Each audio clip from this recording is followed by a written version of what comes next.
Bismillahirrahmanirrahim. Assalamualaikum warahmatullahi wabarakatuh. Baik teman-teman, kembali lagi kita dalam mata kuliah fikih siasah yang diampu oleh Bapak Danu. Kembali lagi dengan saya Hidayatil Latifah dengan NIM 2121111301 dari Prodi Hukum Ekonomi Syariah. Pada pertemuan kali ini, kita akan membahas terkait dengan pemikiran politik kaum Mu'tazilah, yang dimana seperti yang sudah saya tampilkan ini, kita akan membahas beberapa poin penting yang terkait dengan kaum Mu'tazilah. Baik teman-teman, langsung saja masuk pada materi. Yang pertama terkait dengan sejarah munculnya ajaran Mu'tazilah. Sejarah munculnya Mu'tazilah ini lahir di kota Basrah, yaitu ada di daerah Irak sekitar abad kedua Hijriah, yaitu sekitaran pada tahun 105 hingga 110 Hijriah. Pemikiran ini lahir pada masa Khalifah Abdul Malik bin Marwan dan Khalifah Hisham bin Abdul Malik, yang pada masa itu pelopor berdirinya Mu'tazilah adalah seorang penduduk Basrah sendiri yang dulunya pernah menjadi murid Hasan al-Basri. Dia bernama Wasil bin Atha wal Mahzum al-Ghazal. Jadi ia muncul dengan pendapat bahwa kaum muslimin yang berbuat dosa besar, ia menyandang status sebagai orang yang fasik. Orang fasik yang ia maksudkan yaitu dia bukan seorang yang mukmin, akan tetapi dia juga bukan seorang yang kafir. Dari hal inilah terjadi kerecokan antara murid dan guru, yang pada akhirnya perbedaan ini dicetuskan menjadi aliran Mu'tazilah, sehingga semakin lambat laun. Lama-kelamaan ajaran ini semakin berkembang dan semakin banyak sektenya, karena para petinggi mereka mendalami buku-buku filsafat yang banyak tersebar di masa Khalifah Al-Maknun.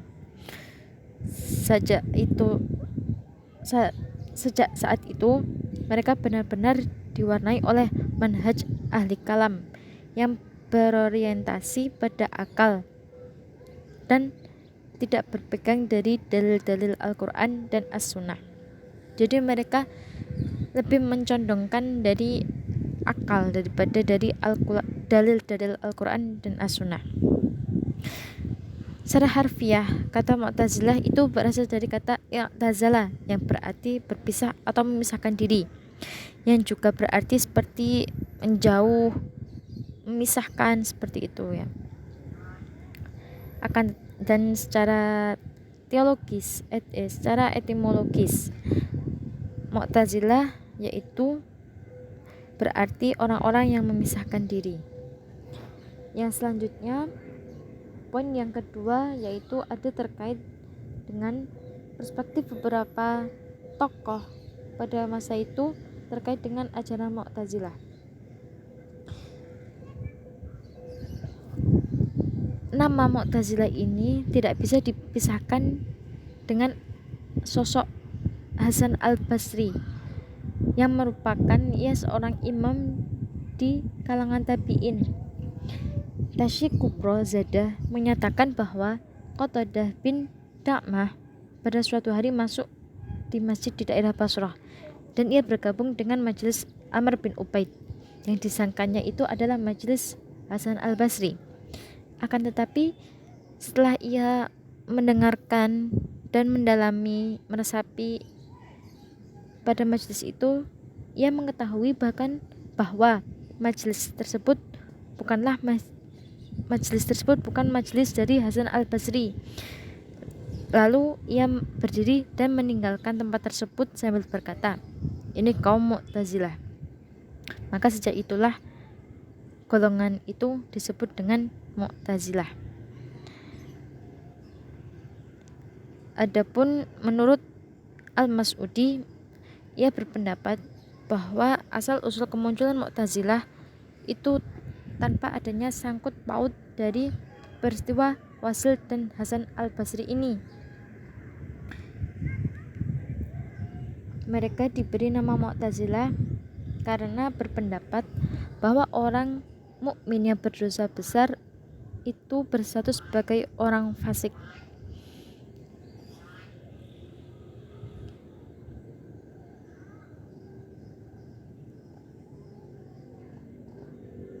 Yang istilah lainnya disebut dengan al-manzilah bain al-manzilatain.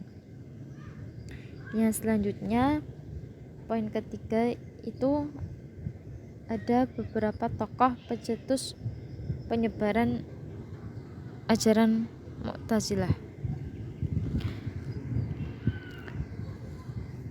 Yang pertama, kita akan membahas tokoh bernama Wasil bin Atha. Ia merupakan orang pertama yang meletakkan kerangka dasar ajaran Mu'tazilah. Nah, baik. Dalam tokoh pencetus Mu'tazilah ini, yang pertama kita akan membahas tokoh yang bernama Wasil bin Atha. Jadi Wasil bin Atha ini adalah orang pertama yang meletakkan kerangka dasar ajaran Mu'tazilah. Ia mencetuskan ada 3 ajaran pokok. Yang pertama yaitu paham al-manzilah bain al-manzilatain, yaitu paham Qadariyah yang diambilnya dari Ma'bad dan Ghailan yang merupakan tokoh aliran Qadariyah, dan paham peniadaan sifat-sifat Tuhan. Yang kemudian 3 ajaran tersebut menjadi 2 ajaran yang disebut dengan al-manzilah bain al-manzilatain dan peniadaan sifat-sifat Tuhan. Yang kedua yaitu ada Abu Huzail al-Alaf. Abu Huzail ini merupakan seorang pengikut aliran Wasil, seorang pengikut al-Wasil yang mendirikan sekolah di Basrah, yang mempunyai pikiran rasionalisme dalam aspek pemikiran hukum Islam. Aliran teologis ini pernah berjaya pada masa Khalifah Al-Maknun, pada masa dinasti Abbasiyah. Dan pada masa itu Mu'tazilah sempat menjadi mazhab resmi negara Basrah. Dukungan politik dari pihak rezim makin mengokohkan dominasi mazhab teologi ini. Akan tetapi pada masa itu sayangnya tragedi Mihnah telah mencoreng mazhab rasionalisme dalam Islam.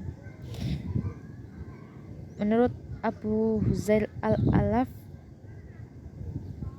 ternyata dia seorang filosof Islam yang nafi as-sifati. Ia menjelaskan bahwa Tuhan Maha mengetahui dengan pengetahuannya, dan dengan pengetahuannya ini adalah merupakan zatnya, bukan sifatnya. Ia mencetuskan teori ini agar nantinya tidak ada aliran atau ajaran untuk mengesampingkan adanya Tuhan. Yang selanjutnya, tokoh pencetus Mu'tazilah di sini ada Al-Jufa'i. Pendapatnya yang masyhur adalah mengenai kalam Allah Subhanahu wa taala terkait dengan sifat Allah, kewajiban manusia, dan daya akal. Yang keempat yaitu ada An-Nazam. An-Nazam mengemukakan pendapatnya yang terpenting adalah mengenai keadilan Tuhan. Ia juga mengeluarkan pendapat terkait dengan mukjizat Al-Quran. Yang selanjutnya yaitu ada Al-Jahiz. Al-Jahiz menuangkan pemikirannya dalam tulisan Al-Jahiz Abu Usman bin Bahar. Dijumpai paham naturalisme atau kepercayaan akan hukum alam yang oleh kaum Mu'tazilah disebut dengan sunnah Allah. Ia menjelaskan bahwa segala perbuatan manusia itu tidak sepenuhnya ada campur tangan dari Tuhan, melainkan ada juga campur tangan dari pengaruh hukum alam. Tokoh yang keenam yaitu ada Mu'ammar bin Abbad. Mu'ammar ini adalah seorang pendiri Mu'tazilah di daerah Baghdad. Ia mengatakan bahwa Tuhan hanya menciptakan benda-benda materi. Adapun al-arad, yaitu sesuatu yang datang pada benda-benda itu adalah hasil dari hukum alam. Seperti halnya saat kita melempar batu ke sungai ya teman. Saat itu proses yang terjadi, air yang kita lempari batu akan menyiprat ke atas, dan di proses itu Mu'ammar berpendapat bahwa itu merupakan hasil dari campur tangan alam, bukan dari adanya takdir Tuhan. Yang selanjutnya ada Bishri al-Mu'tamir. Ia mengedepankan ajaran yang terpenting itu menyangkut pertanggungjawaban perbuatan manusia. Dalam artian, anak kecil baginya tidak dimintai pertanggungjawaban atas perbuatannya di akhirat kelak, karena ia bukan seorang mukallaf. Yang kedelapan yaitu ada Al-Musa al-Mudror. Ia dikenal sebagai salah satu pimpinan Mu'tazilah yang pemikirannya itu radikal dan mudah mengkafirkan orang lain.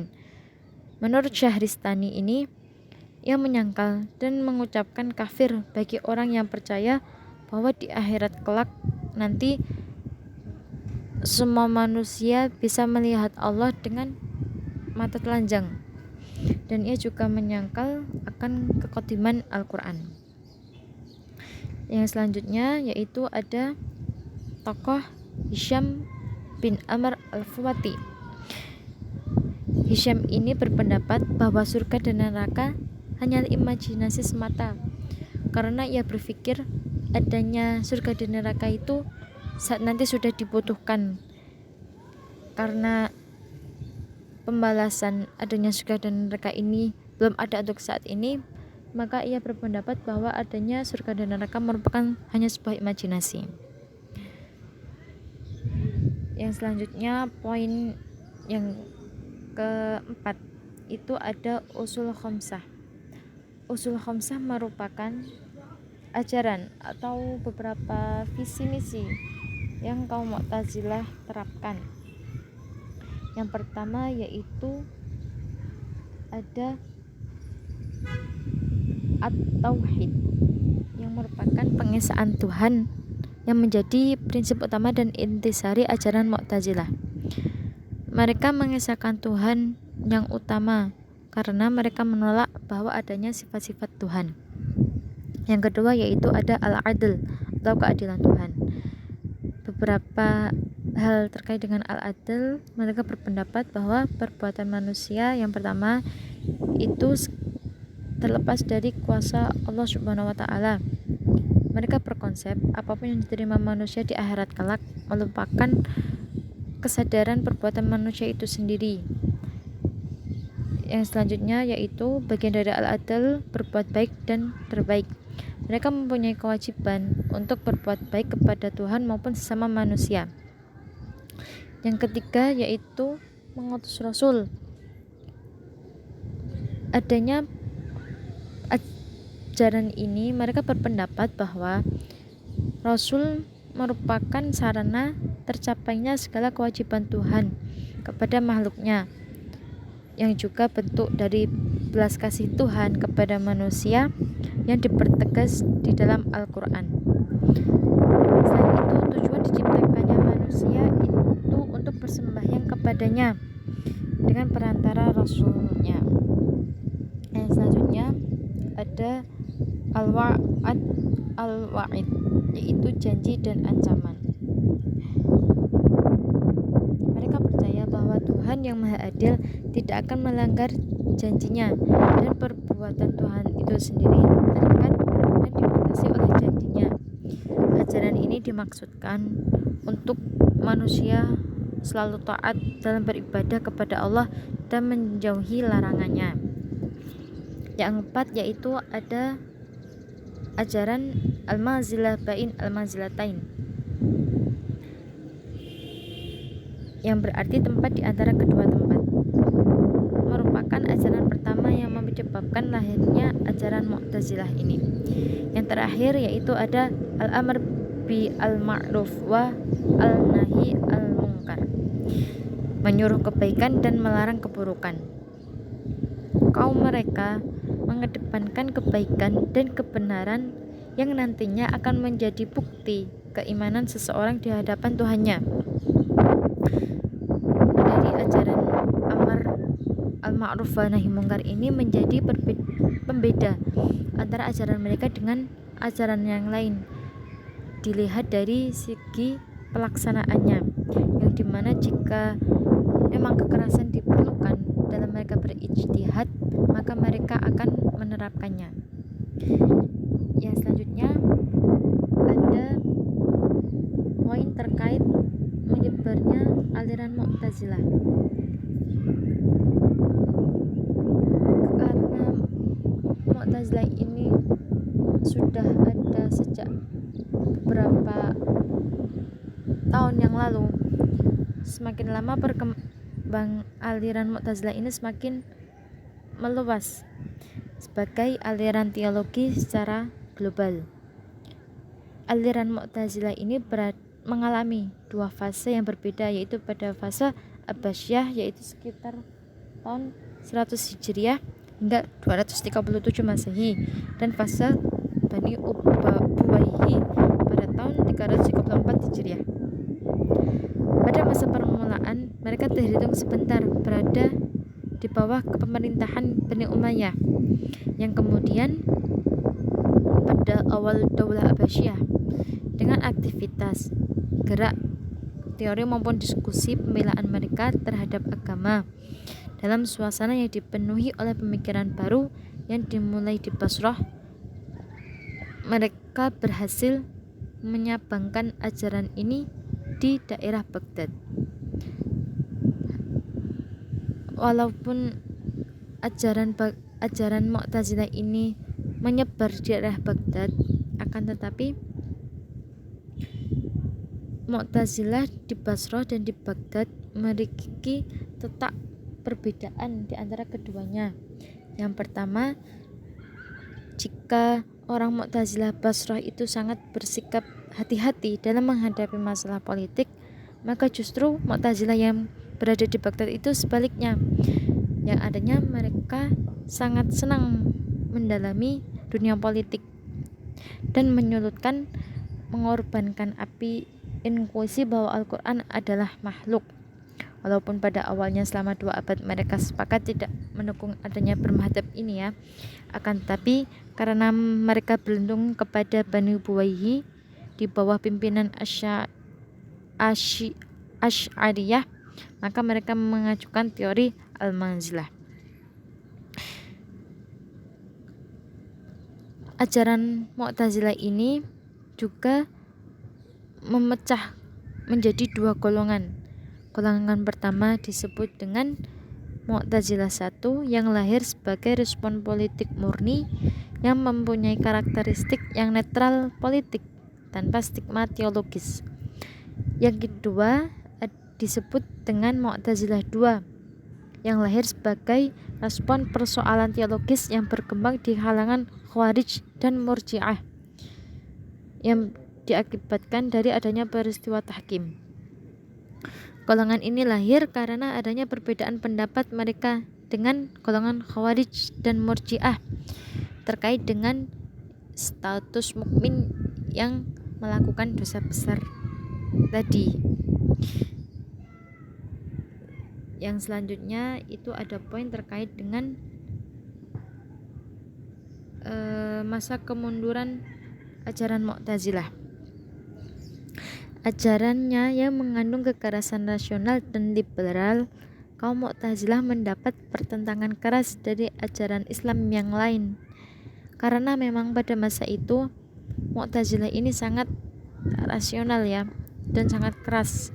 Terlebih-lebih seperti halnya tadi, seorang mukmin yang melakukan dosa besar ia menyandang sebagai status fasik, yang dimana kemunduran Mu'tazilah ini didukung adanya serangan dari Mongolia yang menyebabkan ajaran Mu'tazilah ini semakin lama semakin benar-benar menghilang. Jadi seperti itu teman-teman terkait beberapa teori ajaran Mu'tazilah yang sudah saya sebutkan. Semoga pada pertemuan kali ini dapat bermanfaat. Apabila ada lagi kesalahan, saya meminta maaf.